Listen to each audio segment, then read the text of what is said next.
Hi there, Chris here from IELTS Advantage with another week and another mini course. So one of the most effective ways to improve your overall IELTS scores is to improve your grammar. Grammar accounts for 25% of your total writing mark, 25% of your total speaking mark, and it's also important for reading and listening as well. So in order to help you guys as much as possible, what we're going to do this week is we're going to do a 3-day mini grammar course. So let's have a look at what we're going to be doing this week. So day one, we're going to look at how grammar actually affects your score because, as I already mentioned, it's 25% of your total writing and your total speaking score, but it also can affect other areas as well, other unexpected areas. So we'll talk about that, and we'll talk a lot about how the examiners think about grammar and what they're looking for, especially for the writing test. And we'll also talk about a lot of myths surrounding grammar.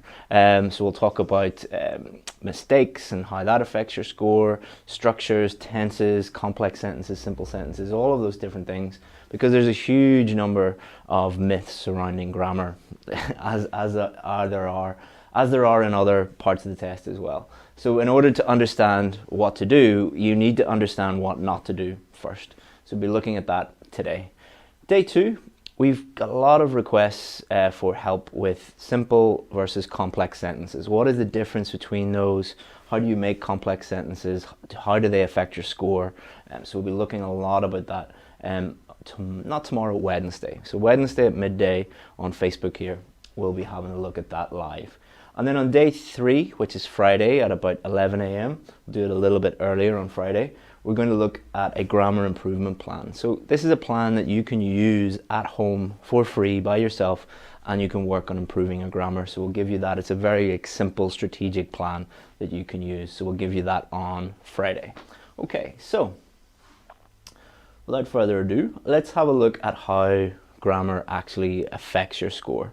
So it's 25% of speaking, 25% of writing. Let's have a look at writing. So here we have task achievement, 25%, coherence and cohesion, 25%, lexical resource, which is vocabulary, 25%, and grammatical range and accuracy, which is 25%. So these are the things that the examiners are going to be thinking about when they're looking at your task 1 and task 2 writing.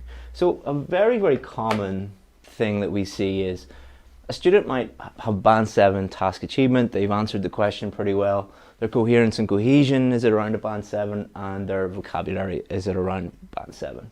What we see a lot is with grammar, it might be at a band 6. So what a lot of students think is, if I get these 3 at a band 7, it doesn't matter if my grammar isn't that good, because I'm going to get a band 7 overall. Wrong. That's probably not going to happen. Let me explain why that probably will not happen. So if you are getting a band 6 for grammar, that means you're making a lot of grammar mistakes. Like pretty much every sentence has some sort of grammatical error in it. And what happens is, if you're reading someone who is at a band 6 level, their writing is quite difficult to understand because there are many grammatical mistakes in it. There could be some major mistakes, but there's going to be a lot of small mistakes there. So what happens is, someone who is at a band 6, their coherence and cohesion, it can actually cause your coherence and cohesion to drop down to a band 6 as well. Why is that? Because coherence means, can you read the essay or can you read the task 1 response and understand what it's saying? Is it clear? Is it easy to understand? If your grammar is at a band 6, it can cause the essay to drop down. Also, if your grammar is poor, you can also start making a lot of vocabulary mistakes. All right, so if you don't understand how the word operates in a sentence, then it can lead to even more grammar mistakes. Sometimes it can also lead to the examiner looking at your task 2 or your task 1 response and just not knowing whether you answered the question or not because of grammatical errors. That's rare. More common is these two. So it's very common for grammatical range and accuracy to cause people to get a 6.5 overall, because they're getting a 6 for grammar, but then it might bring one of these two or both down to that level. So that's one of the reasons why 6.5 is a very, very, very common score. And there could be many, many reasons for that, but for a lot of people, it is related to grammar. So that's what we're going to work on this week to help you, because if your grammar is going to go up to this level, then you're more likely to be getting a 7 or above. If you want to get a 7, you should be aiming for all of these across the board to be at a 7, because you don't know what's going to happen on exam day.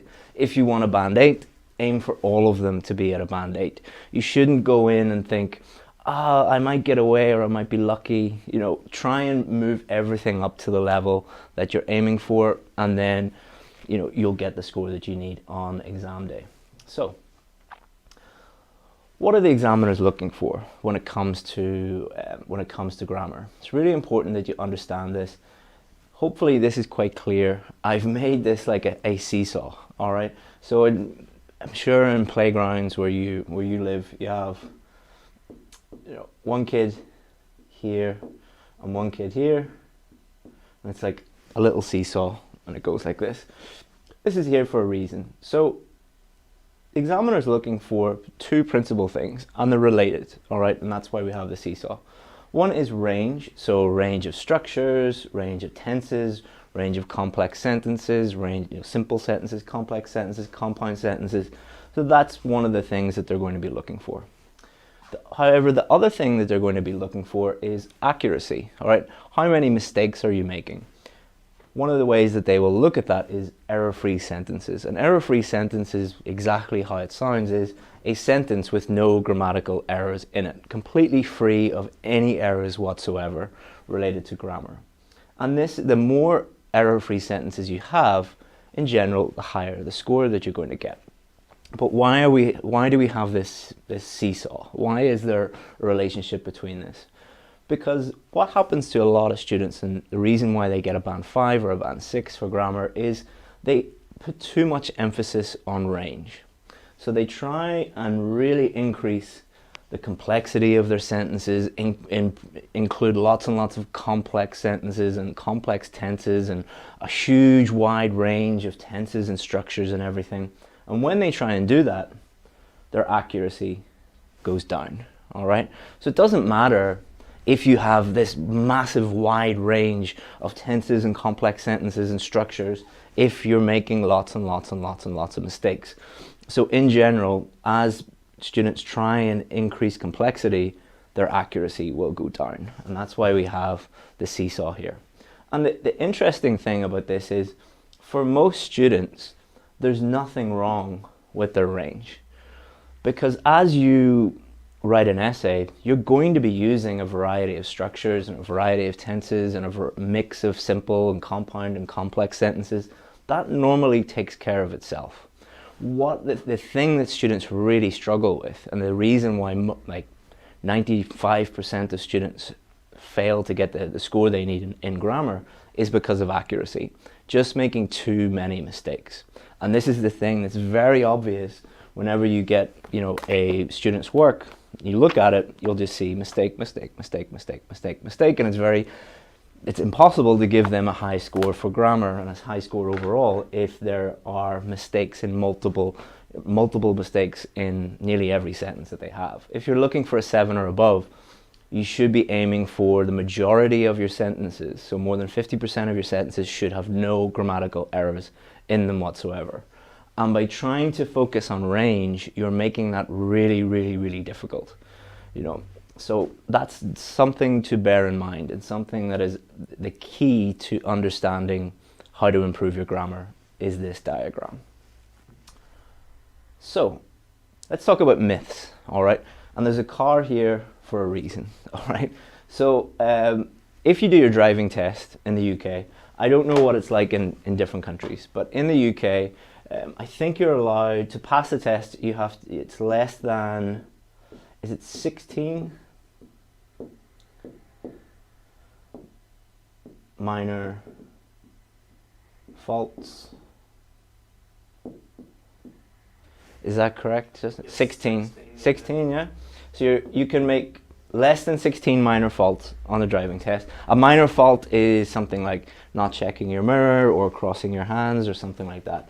And no major faults. So a major fault would be speeding or not looking at a junction, something like that. And this is not exactly the same, but very, very, very, very close to how the IELTS test is marked in terms of grammar. Myth number one, your grammar must be perfect. That's wrong, all right? In order to get a band 7, you can actually make quite a few small grammar mistakes. In the same way that if you were doing the driving test in the UK, you could make like 15, how many did I make? 9, I think. I think I had 9 minor faults and I still passed. No major faults, which we will get onto in a second, but it's very, very similar to the IELTS writing test, and especially the speaking test. In the speaking test, you can make quite a few grammatical errors and grammatical mistakes and still get quite a high band score. Now, does that mean that you can make, you know, lots and lots and lots of mistakes and still get a high score? No, but IELTS realize that you are an English learner. You will make mistakes. Even someone at a band 9 does make little mistakes from time to time. They're just slips, but they are there. So often you will show a student a really good essay, like a band 9, band 8 essay, and they'll look at it and they'll see a couple of small mistakes and they'll say, oh, that's terrible, they made a small mistake, that's a band 5. That's not the way to think about it, especially for the speaking test. If you try and be perfect, your fluency is going to really suffer and you won't be able to actually speak because you will be thinking of the perfect sentence and it will just destroy your fluency. With the writing test, if you are trying to aim for perfection, you're never going to get there. Even a band 9 student is never really going to get perfect grammar. You're not aiming for perfection. You're aiming to use grammar as a tool to help you clearly communicate through writing. So don't aim for perfection. Try and improve your grammar as much as you can and minimize mistakes as much as you can, but only as much as you can. Remember this little analogy for the driving test. And you should also try and avoid major grammatical errors. So what are major grammatical errors? Major grammatical errors are errors that stop the reader or the person listening understanding what you mean. Smaller grammatical errors like countable, uncountable nouns mistakes, preposition mistakes, article mistakes, they can all count up. But if you're only making a couple of them in your whole essay, or a few of them during your whole speaking test, not such a big deal because they don't affect communication. Myth number 2, you must use as many different structures as possible in order to get a high score. This is not true, all right? So again, using the analogy of the driving test. When you're doing the driving test in the UK, they take you out onto public roads and you're going to be turning left, you're going to be turning right, you're going to be going down two-way roads, one-way roads, you're going to be at T-junctions, you're going to be at level crossings, you're going to come across a whole range of different scenarios. So you don't immediately begin the driving test and start going left and right and doing all these crazy things, because you naturally will be doing them throughout the course of I think it's like a 40-minute test or a 30-minute test. The same is true when you're doing the speaking test. You will naturally use a range of different structures because you're going to be speaking for about 15 minutes. In the writing test, you're going to be using naturally a range of different structures. So you shouldn't focus on that. You should focus on answering the questions, and you will naturally use a range of structures in exactly the same way as in the driving test. You just follow what the examiner says, go where they want you to go, and you will naturally do that. But you focus in the driving test on minimizing mistakes, not making any major mistakes, not making any minor mistakes, or as few minor mistakes as possible. So what happens is, if you try and use as many different structures as possible, 2 things happen. A, you don't answer the question. Try doing that even in your native language. Try like just writing an essay or writing a letter or an email to someone, and try and use as many different grammatical structures as possible. Like it's like something, a challenge you would set for yourself or something like that, a silly challenge. but it's just really difficult to do. You will naturally do that. You will naturally use a range of structures. Focus more on accuracy. Myth number 3, you must use as many different tenses as possible. This happened actually on Friday. I was working with one of my VIP students and I asked her a really simple question. What's your job? And she started talking about her job, just saying, I work here, and explaining what she did. And that was all fine. Her fluency was great, her pronunciation was great, her vocabulary was great, her grammar was great. And then she stopped and started going on about, but in the past, when I was a little girl, I wanted to be this. And then she started talking about, and in the future, I want to be this. And her fluency started going downhill. Her pronunciation actually suffered as well. She was making lots of grammatical errors. And I stopped her and said, what are you doing? Why did you not just answer the question normally? And she said, oh, my old teacher said that I must use every single tense in every single answer in the speaking test. I was like, no, you do not have to do that. You use the tense that's appropriate to use in the circumstance that you're using it in. Exactly the same as in real life. You will use the appropriate tense when you're using it. If you're talking about the past, you'll use past tenses. If you're talking about the present, you'll use present tenses. If you're talking about the future, you'll use future structures. So don't go into the test thinking, I need to use as many different tenses as possible. Just go into the test thinking, I need to clearly communicate with the examiner and answer the questions effectively. And very much like number 2, you will use a range of different tenses, especially in the speaking test. They will ask you questions about the past, questions about the future, questions that ask you to connect the past to the present. So you're going to be naturally using all of those different tenses. So don't go in thinking that it's a tenses competition. It's a speaking test. Myth number 4, all of your sentences need to be complex. And if you don't have every single sentence, if it's not complex, you're not going to get a high score. Again, not true. It's not a test of how many complex sentences or how long you can write a sentence. It's in the writing test, can you clearly answer the question, clearly communicate in writing? Speaking, can you clearly communicate with the examiner through opening your mouth and words coming out?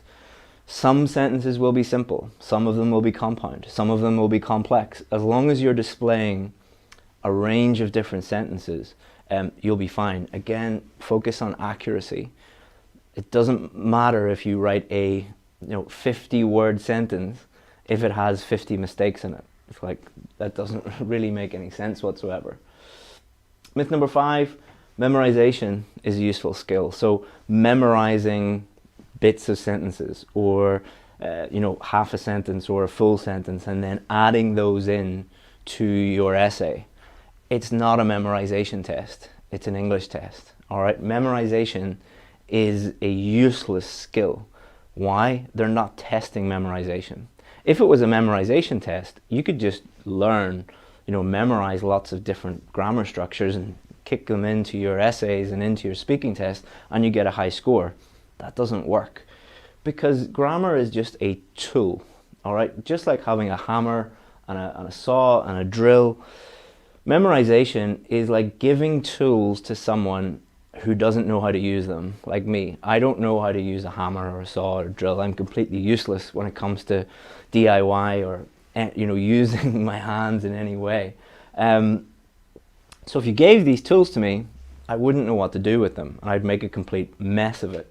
This is exactly what happens when you try and memorize structures and tenses and complex sentences. You don't know how to use them. So what's going to happen? Going back to our little seesaw here, you're going to try to use all of these things, put this up, and then your accuracy is going to go down. Always remember that it is a balance between those two things, and your range is probably fine. You will naturally use a wide enough range. Your problem, I nearly guarantee it, because I work with students every single day who have this problem, is accuracy. So, hopefully you find that useful. It's really important that you understand the relationship between range and accuracy, and you understand the myths. and that they are myths. Because if you are going into the test believing things that are not true and giving the examiners things that they're not even looking for, then obviously you're going to be in a lot of trouble. So the first stage is knowing the truth, knowing what actually they are looking for. So tomorrow, or not tomorrow, Wednesday, we're going to look at simple versus complex sentences. This really does help you improve your writing by understanding the difference between these, and it also helps you, it really helps you understand the relationship between range and accuracy as well. And then day 3, we're going to help you improve your accuracy. As we've mentioned over and over and over again, that is the key to improving your grammar score. So we're going to help you improve your accuracy by giving you this grammar improvement plan, and that will be on Friday at about 11 AM, and this will be Wednesday at about midday. And as always with these live lessons, if you join us on Facebook, if you have questions, I can interact with you and everything. What we're going to do is, a lot of you, every time we do these mini courses, you say, oh, that's great, but what about writing? What about speaking? What about reading? What about listening? We have a fundamentals course which covers all of those and teaches you the absolute fundamentals. It's totally free. So we'll put a link in the comments, and we'll put it, if you're watching on YouTube, you'll get it in the description. If you're watching on Facebook, we'll put it up in the description there. If you need help, comment help in the comments, and we will get in touch with you and try and help you out as much as possible. And if you need any help, you can email us. We can't guarantee that we'll be able to give you like individual help, because we've thousands of people emailing us every day, but we'll try our best. If you do need help, feel free to send us an email and we'll try and help you out with that. All right, so I'm going to take my broken phone. I dropped my phone. You can see that the glass is broken. And see if you guys have any questions about grammar. Every time we put up like myths or things that a lot of people think are true but they aren't actually true, we'll get a lot of people disagreeing with us. That's totally fine. Feel free to disagree as much as you want, and I'm happy to answer any of your questions or anything like that.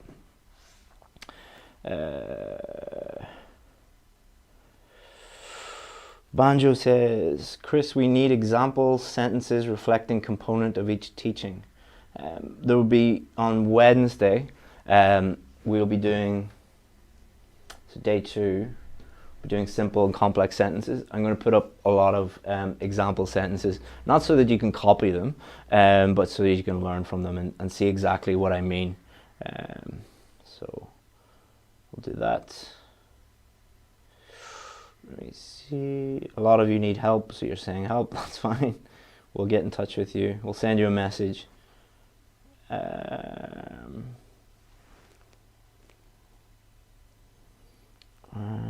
if you have any questions, feel free to put it in the comments. And we'll get back to you if we have time.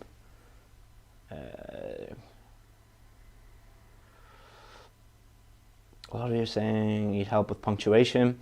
We will be showing you how to improve every aspect of your grammar on day 3. So we're going to give you that grammar improvement plan.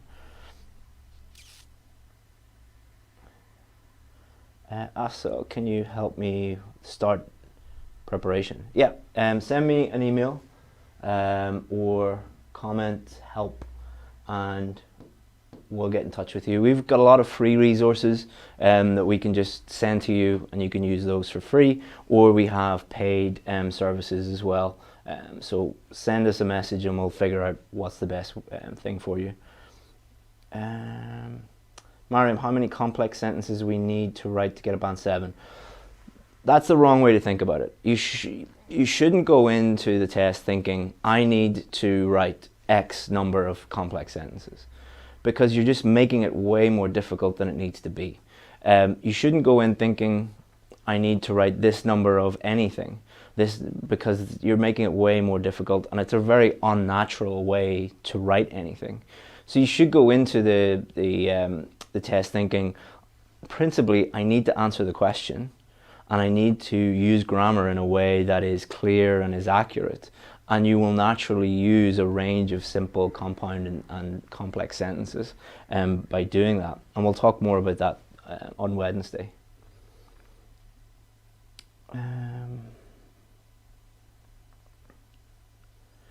Chris, give me your WhatsApp number. No. No, the reason why I don't give my phone number and WhatsApp number and stuff, A, I don't have WhatsApp on my phone, but B, I'm not going to give my personal phone number out to 1 million people. That would be a bit crazy. But there's my email address. That's a lot more manageable.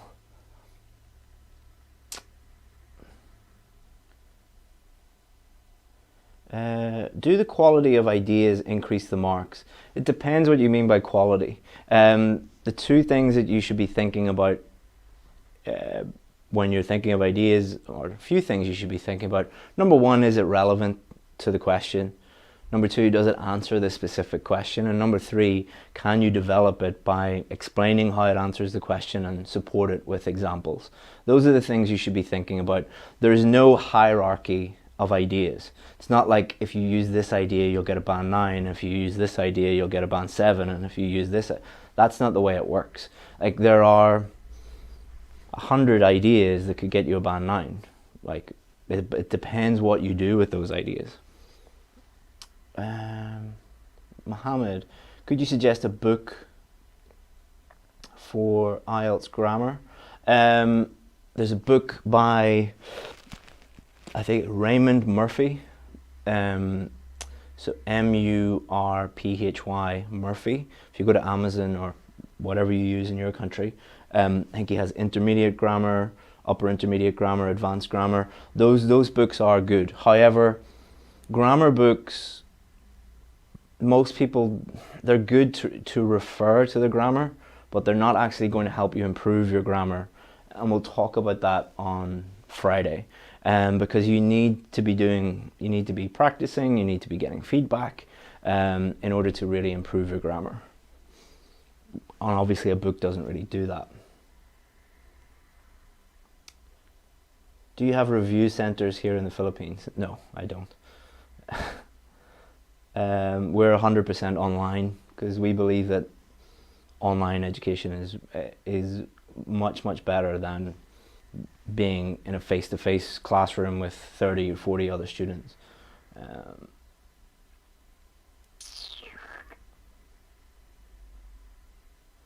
Can you create a WhatsApp group? No, I don't have WhatsApp.